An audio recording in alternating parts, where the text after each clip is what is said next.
नमस्कार। देखिए, सालों से जो राशन बांटने का सिस्टम चला आ रहा है उसमें लीकेज और गड़बड़ी की शिकायतें तो हम सबने सुनी हैं। लेकिन अब उत्तर प्रदेश में इसी पब्लिक डिस्ट्रीब्यूशन सिस्टम में एक बहुत बड़ा एक टेक्नोलॉजिकल बदलाव लाया जा रहा है। एक ऐसा बदलाव जो शायद भविष्य में सरकारी मदद पहुंचाने के तरीके को ही पूरी तरह से बदल दे। तो सवाल यही उठता है कि यूपी में ये राशन बांटने का तरीका आखिर बदल कैसे रहा है। ये कौन सी नई तकनीक आ गई है जो पुरानी समस्याओं को सुलझाने का दम भर रही है।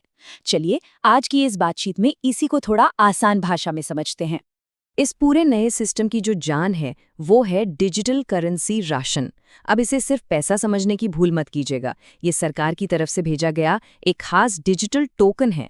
और इसकी सबसे बड़ी खासियत इसकी शर्त में ही छिपी है कि इसका इस्तेमाल सिर्फ और सिर्फ राशन खरीदने के लिए हो सकता है और किसी भी काम के लिए नहीं। तो ठीक है, ये टोकन सिस्टम असल में काम करता कैसे है? इसको पूरी तरह समझने के लिए हमें इसके 3 बहुत ही बेसिक नियमों को जानना होगा।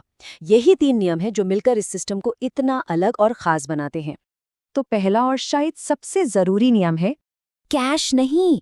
मतलब बिल्कुल साफ है, लाभार्थी को जो ये डिजिटल टोकन मिला है उसे किसी भी हालत में नकद यानी कैश में नहीं बदला जा सकता। ये उस पैसे जैसा नहीं है जो बैंक खाते में आया और एटीएम से निकाल लिया। नहीं, ये एक डिजिटल वाउचर है जिसकी कीमत सिर्फ राशन की दुकान पर ही है। और बस इसी बात से इसका दूसरा नियम निकल कर आता है, उद्देश्यबद्ध, यानी इसका मकसद तय है। क्योंकि ये टोकन कैश बन ही नहीं सकता तो इसका इस्तेमाल भी कहीं और हो ही नहीं सकता। ये जिस काम के लिए बना है सिर्फ वही करेगा, यानी राशन की दुकान से गेहूं चावल जैसी जो तय चीजें हैं वो खरीदना।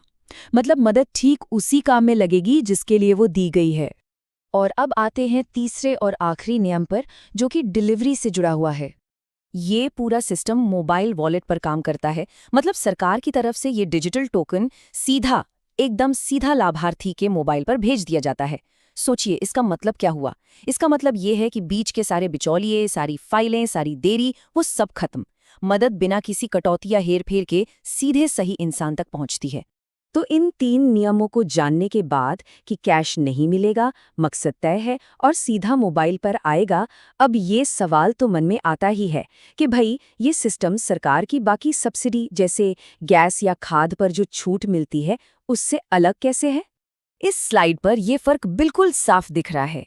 एक तरफ है नकद सब्सिडी जो बैंक खाते में आ गई तो फिर लाभार्थी की मर्जी वो उसे कहीं भी खर्च करे। और दूसरी तरफ है ये डिजिटल राशन टोकन जो समझिए एक ताले की तरह है जिसकी चाबी सिर्फ और सिर्फ राशन की दुकान पर ही लगती है। तो अगर इन सारी बातों को मिला दें तो इस पूरे सिस्टम की खासियत 2 शब्दों में समझी जा सकती है, सीधी और उद्देश्यपूर्ण। मतलब डायरेक्ट और पर्पस बाउंड। और यही इसके सबसे बड़े फायदे भी हैं जिन्हें याद रखना जरूरी है। तो सबसे जरूरी बातें जो ध्यान रखनी है वो क्या है? पहली, कोई कैश नहीं निकाल सकता जिससे पैसे के गलत इस्तेमाल का चांस ही खत्म। दूसरी, इसका मकसद एकदम तय है, सिर्फ और सिर्फ राशन। और तीसरी, ये सीधे लाभार्थी तक पहुंचता है जिससे करप्शन की गुंजाइश बहुत कम हो जाती है। ये तीनों बातें मिलकर इसे एक ज्यादा पारदर्शी और असरदार व्यवस्था बनाती हैं। और ये सब हमें एक बहुत बड़े सवाल पर लाके खड़ा कर देता है। क्या ये तकनीक जहां सरकारी मदद सीधे बिना किसी हेर-फेर के और सिर्फ तय काम के लिए ही पहुंचे, क्या ये भविष्य की सभी सरकारी योजनाओं का एक ब्लूप्रिंट बन सकती है? इस पर सोचिएगा जरूर।